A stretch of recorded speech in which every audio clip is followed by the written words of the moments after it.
Well, Napoleon is one of the greatest military genius of all time.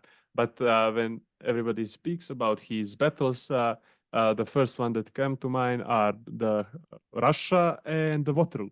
Yeah. And we do not speak about Egypt, about conquest in Italy, and similar things. But speaking about conquest in Russia, the blame for his loss is most usually the harsh Russian winter, but it was also numerous other factors like I don't know, like strategic mistakes, Yes. and similar stuff. So, what's your take about conquest in Russia? So the Russian Because we don't see invasion, it in movie, of course, except for a few minutes. yeah, Yeah, we a have few like we minutes. 6 minutes. I mean, Yeah. this is the greatest military disaster in human history. Yeah. I mean, by far. I mean, nothing compares. He enters Russia in 1812 with about 500,000 men. It's the largest army the world has ever seen. Mhm. He leaves, there's like 45,000. I mean, out of every 12 soldier that enters, so if 12 soldier enters Russia in 1812, two come back to France, 2 out of 12. Everybody else is dead or captured. I mean, it is the catastrophe is huge. I mean, and so why? What happened? Well, I mean, there's been whole books written just on one aspect of this, but and I should probably say I'm not by far an expert on the Russian invasion, but I think it's very clear what happened. One, there's clear ego. So he now he's been winning for 10 years and he thinks he's unbeatable. And his huge army, he's never had an army this size. He thinks there's no way I can lose. Two, there's no clear war aims. So he goes to war without a goal. He says, "Oh, Yeah. we want to make Russia stop the continental system," but Russia was an ally a year before. I mean, he goes to war so fast. I mean, there's complete neglect of diplomacy. Huge mistake. And three, the Russians played this brilliantly. I mean, people say, "Oh, it's the winter." The winter played its part, but the Russians won the war. And I feel like it's a great insult to the Russian army to say that it's the winter that won it. No, the Russians played this brilliantly by not fighting in the beginning, retreating, let him come, let him come, let him come in. Always because he wanted one big battle, win, crush the army, and then leave. So they don't fight. They let him come in, let him come in.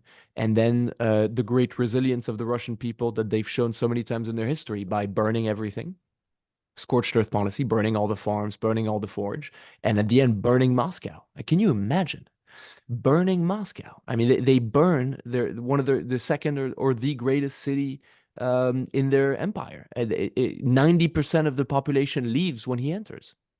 They let loose all the prisoners, and they tell the prisoners to burn everything. And Napoleon is shocked. He doesn't understand. He's terrified by the Russian strength to never accept defeat. And he sends an offer to the Tsar Alexander in St. Petersburg saying, "I've taken Moscow, now come, let's make peace. The war's over." He never answers. And Mhm. Napoleon leaves precious weeks to go. 1 week, 2 weeks. He's in October in Moscow, and the weather's good. So he's like, "There's no winter. No, we're good. Look, it's barely snowing. October's fine. It's nice warm weather." And then the weather drops so fast and so violently in early November, and he gets scared and he's like, "Okay, now we have to leave. We spent too long here." And then begins the most catastrophic moment in French history, greatest military disaster ever, and it's the ultimate cherry on the cake. I mean, it's nothing could have gone worse. I mean, if you had to remake the scenario, everything went bad. All discipline disappeared. The Cossacks came back in strength. Russians were receiving reinforcements. They ran out of food. They ran out of clothing. I mean, and it just everything just is just terrible. So I think the Russians played this wonderfully. His mistake was ignoring diplomacy, going to war with no war aims, and just being a bad ally. I mean, you don't declare war on your ally a year after. I mean, this is just a bad tactician. He never should have gone to Moscow. Obviously, he should have stopped in Smolensk. He had his winter quarters there already. He had all his resources and supplies there already. If he stopped in Smolensk, we probably have a different history. But he doesn't. He still thinks, I can get them to fight. I can get them to fight. One big battle and it's all over. And as we know, we do have the big battle in Borodino. The French call it Borodino. The Russians call it the Moskova. Or rather, the Russians call it Borodino. The French call it the Moskova. Excuse me. And they fight this great battle.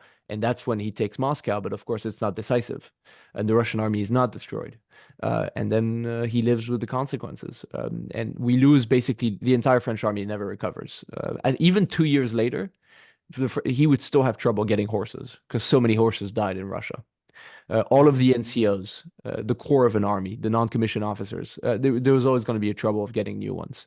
And of course, he has to institute so many conscription laws after that to try to re-get other men to fight that he gets incredibly unpopular.